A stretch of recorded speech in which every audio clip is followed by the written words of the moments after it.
नमस्कार. आज आपण भारतातील एका खूप जुन्या आणि खरं सांगायचं तर खूप गुंतागुंतीच्या पाणी वाटपाच्या वादाबद्दल बोलणार आहोत. पण आता या वादाने एक असं काही वळण घेतलंय जे थेट पैशांशी संबंधित आहे. आता हा आकडा बघा, तब्बल 1.44 लाख कोटी रुपये. हो, तुम्ही अगदी बरोबर ऐकलंय. ही प्रचंड रक्कम सध्याच्या वादाच्या अगदी केंद्रस्थानी आहे. आणि ही मागणी आहे एका भारतीय राज्याची दुसऱ्या राज्याकडे. पण मग प्रश्न हाच आहे की एक राज्य दुसऱ्या राज्याला चक्क 60 वर्षांपेक्षा जास्त काळ वापरलेल्या पाण्याचं बिल असं कसं काय पाठवू शकतं? चला तर मग यामागची गोष्ट काय आहे आणि ही अवाढव्य मागणी नेमकी आली कुठून हे जरा समजून घेऊया. हे सगळं अब्जावधी रुपयांचं प्रकरण समजून घेण्यासाठी ना आपल्याला थोडं इतिहासात मागे जावं लागेल. या वादात अडकलेल्या नद्यांची कहाणी काय आहे ते आधी बघावं लागेल. तर याची सुरुवात होते थेट 1920च्या दशकात. तेव्हा बिकानेरचं जे संस्थान होतं ते सतलज नदीच्या पाण्यासाठी पंजाबला चक्क रॉयल्टी द्यायचं. मग आला 1960 सालचा सिंधू पाणी करार, ज्यामुळे रावी, बियास आणि सतलज या नद्यांवर भारताचं नियंत्रण आलं आणि देशांतर्गत पाणी वाटप करणं शक्य झालं. आणि मग यानंतर 1981 मध्ये पंजाब, हरियाणा आणि राजस्थान या तिघांमध्ये पाणी वाटपाचा एक नवीन त्रिपक्षीय करार झाला. आणि खरं तर आजच्या वादाची मुळं याच करारांमध्ये आहेत. पण जसजसा काळ पुढे गेला तसतशी पंजाबमधली जमिनीवरची परिस्थिती पूर्णपणे बदलून गेली. म्हणजे कागदावरचे करार एकीकडे आणि प्रत्यक्षातलं वास्तव दुसरीकडे अशी स्थिती निर्माण झाली.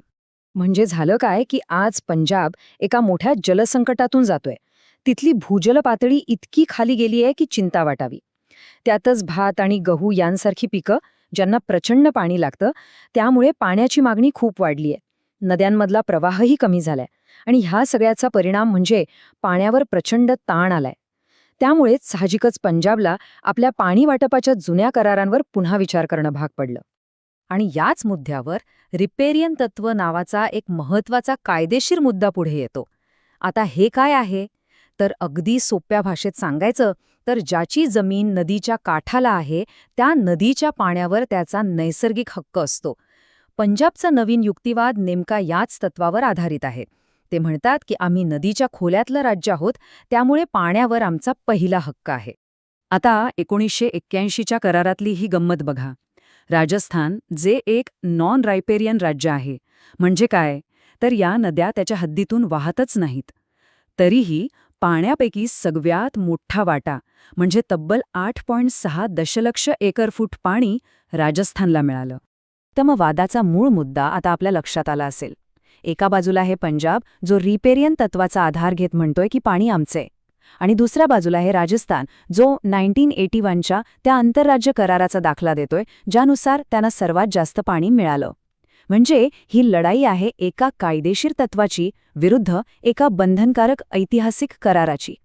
आणि साहजिकच जेव्हा दोन राज्यांमध्ये असा वाद निर्माण होतो तेव्हा हे प्रकरण विधिमंडळ आणि न्यायालयांपर्यंत पोहोचणारच.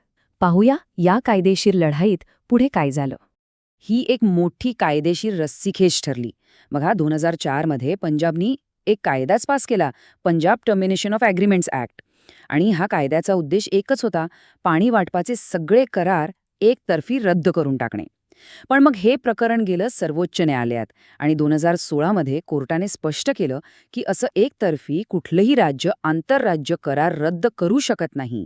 सर्वोच्च न्यायालयाचा हा निर्णय खूप महत्त्वाचा होता आणि अगदी स्पष्ट होता. एक राज्य एकतर्फी आंतरराज्य करार रद्द करू शकत नाही. या एका वाक्याने मूळ करारांची कायदेशीर चौकट पुन्हा एकदा लागू केली. तर मग आता पुढे काय? हा वाद असाच चालू राहणार का? की यावर काही तोडगा निघू शकतो? चला, आता या संघर्षाकडून काही संभाव्य उपायांकडे वळूया.